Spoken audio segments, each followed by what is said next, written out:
It's really shattering to me. You're popular, but some people are sitting there saying, why is this guy got these weird opinions and strange opinions? Well, anybody that Washington likes these days is suspect inside the United States, let's put it that way. So I'm happy to be unpopular inside the Beltway. So it's almost like a compliment nowadays. I think it's a tribute, yes. So we got a lot of things I want to go through with you on today's podcast. Obviously, your background, your expertise. When you're getting calls from people asking, how do we handle this issue here in Iraq? How do we handle that? And you're given the most unique perspective where everybody else is saying the same thing. You're given something else. One has to pay attention to your strategies. But let's start off with Ukraine, Russia. When it first got started, you were one of the ones that said this is going to be done in no time. It's almost done. It's going to be done. It's going to be done in a week. It's going to be done in a month. It's going to be done in 2 months. So a lot of people felt the same way as you, but you were one of the main spokespeople that kept saying this is going to get done. Why is it still going on today, and it's been as long as it's been? No, I think that's an important question, and it surprised me as well as lots of other people by the way the Russians went into Ukraine. Their initial operation was very different from what anybody anticipated. And I think President Putin went in with the following objectives. Remember, he's been talking for at least 15 years about his opposition to the movement of NATO to his borders. He's made it very clear that he regarded it as a threat. One of the reasons he moved into Crimea was that he saw that becoming a NATO naval base, principally for the U.S. Navy, obviously in the Black Sea. So he moved on that first and then said, look, it's got to stop. Well, what happened, of course, as you know, is we had the coup in Kiev, or now the Ukrainians call it Kyiv. And as a result, we installed a government that was prepared to do essentially whatever we wanted them to do. And we poured billions of dollars in very early to build up an enormous Ukrainian military force whose sole objective was to attack Russia. And it wasn't very long before Putin concluded that if I don't act soon, I'll have missiles sitting on my border that will be able to reach my nuclear deterrent in no time and rob Russia of any sort of security at all. So he decides to go in, but I think he thought at the beginning, and this was a false assumption, that he would have someone to negotiate with. So he said, I'm going to go in really initially with only about 90,000 troops, organized into small contingents. He gave strict orders that they were to avoid collateral damage at all costs, didn't want to kill anybody. He knew he was moving into an area which was largely Russian anyway. But he also didn't want to kill Ukrainian forces at that point. He said, I want to demilitarize the place, but he said, I don't want unnecessary casualties on the Ukrainian side. And remember, from his vantage point, these were also Slavic cousins, brothers, whatever you want to call them. And the Russians felt that way, I think, initially. And so he moves in with this very small force. He encounters a lot of resistance. I think the resistance is exaggerated in the sense that the Russians have never taken heavy casualties. But nevertheless, he encountered a great deal of resistance. But most important, when he met with people for negotiations, he discovered there's no willingness to reach an agreement because Washington, principally, is in charge. Washington doesn't want an agreement. I mean, he can read the tea leaves, and the tea leaves are very clear. This is Washington's opportunity to, quote-unquote, bleed Russia. In addition to bleeding Russia, once we've bled it, we're going to see Putin and his regime removed.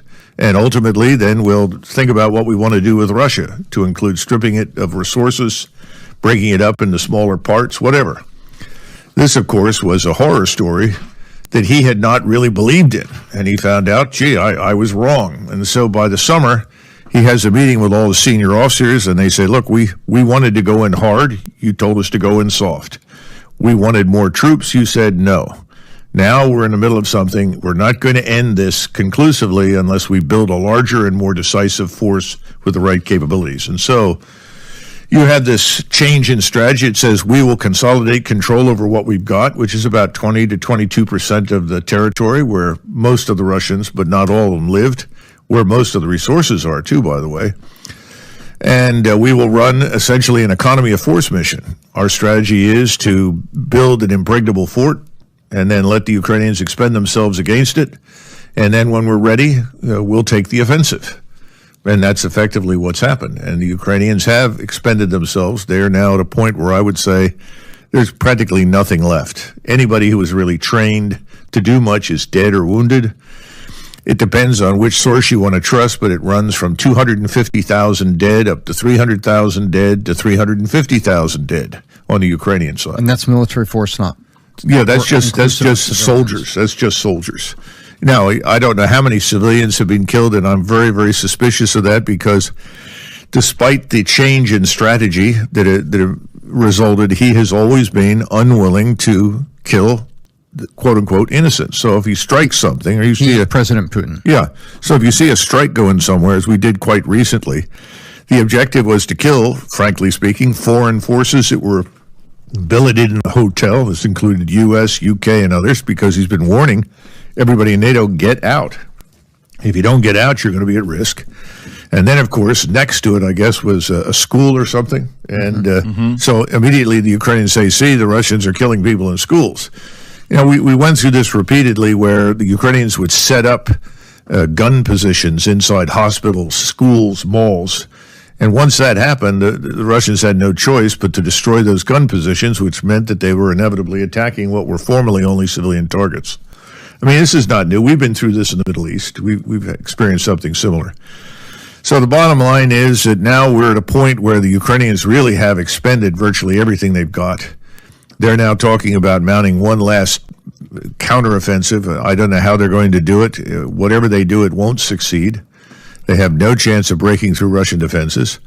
In the meantime, I think we've had a certain amount of unrest in the senior ranks of the Russian military because a lot of the senior officers want to attack and end this war.